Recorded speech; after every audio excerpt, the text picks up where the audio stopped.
Amen. Please be seated.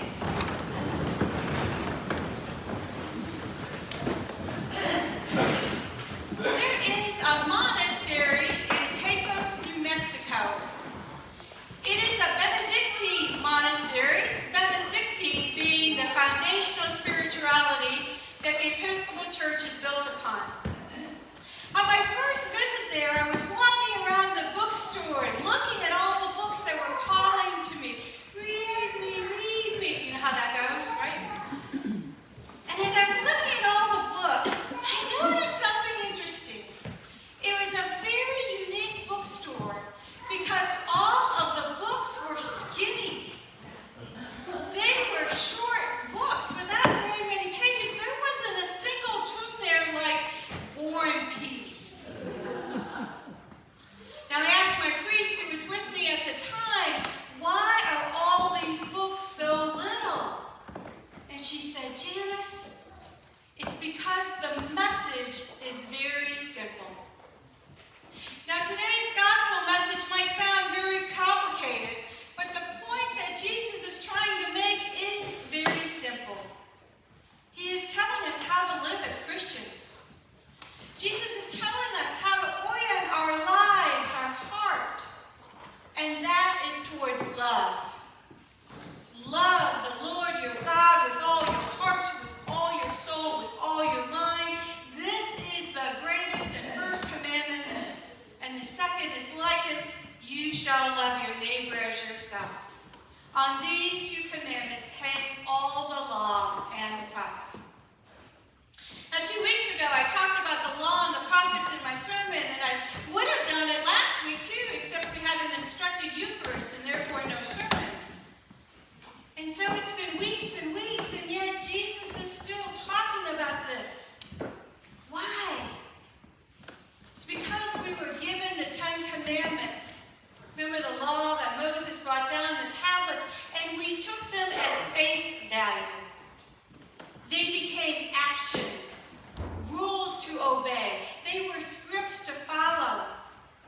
And in the process, we are killing the spirit behind the law. Now, when God said, thou shalt not murder, most of us hopefully will be able to say, oh good, there's a 10 commandment I don't have to worry about breaking. And yet, when we say that, we too are missing the spirit behind the law. For how many of us has stabbed somebody in the back? Talking about others in the parking lot, at lunch, or on the telephone. We often murder somebody's soul by our thoughtless words and deeds. Every time we walk past someone without acknowledging their presence, we kill their spirit a little bit. Every time we say no to an idea without even thinking about it, we murder the spark of the divine. Now, we're also commanded not to commit adultery, and again, I hope with confidence we can say we don't have to worry about breaking that. And yet, how often do we put work above family? How many people have taken their jobs as their mistresses? Or drugs, alcohol, gambling, shopping, video games. These laws are not meant to be taken in the narrow, literal sense, but in the broadest context and in the deepest recesses of your heart. These laws were meant to teach us how to act. There is that. But more importantly, they are guideposts for our hearts. Love begins in the heart. It is our intentions that Jesus is worried about. Are we setting our course on God, on love, or on our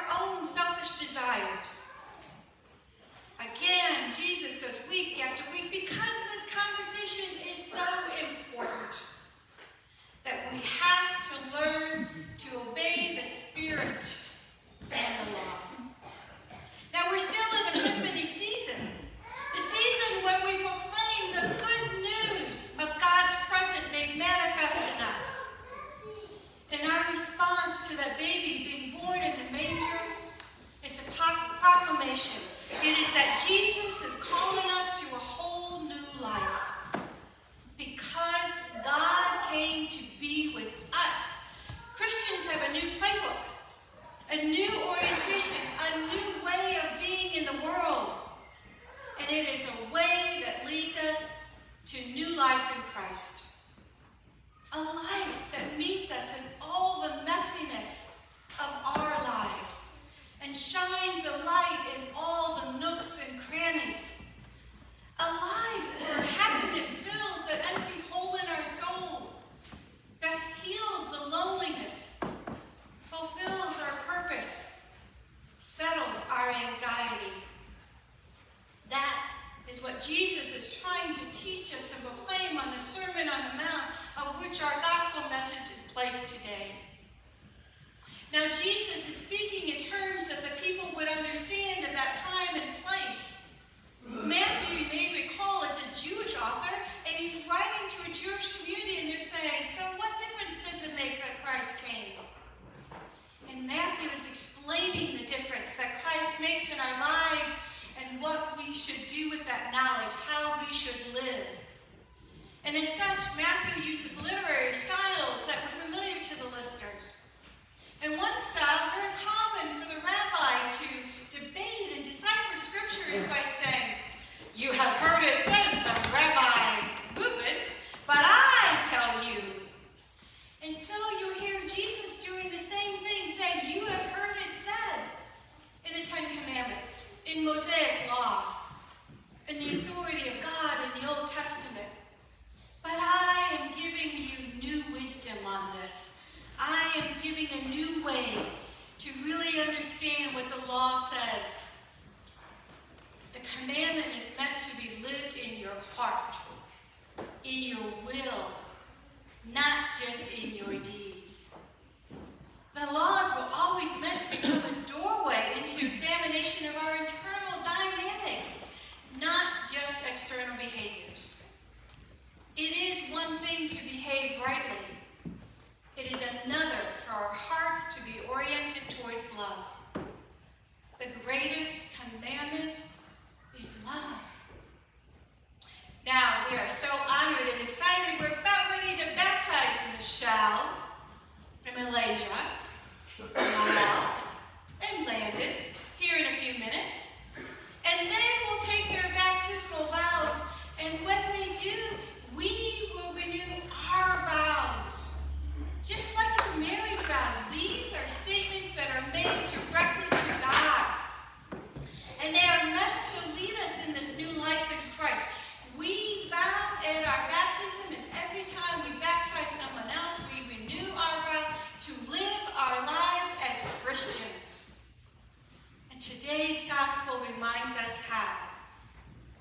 It is not simply by following the letter of the laws of God, although I'm all in favor of that, but the laws need to be written in our hearts so that we follow them not only in our actions, but in our attitudes, our beliefs, our intentions, our whole way of being. The whole point of the law is to teach us, and especially today to teach these four folks, that the way of God is love. And in loving God and one another, we are following not only the greatest of the commandments, but the whole of the law. As our colleague says today, "O God, give us the help of your grace, that in keeping your commandments we please you both in will and deed. For happy are they who observe the decrees of God and seek him with all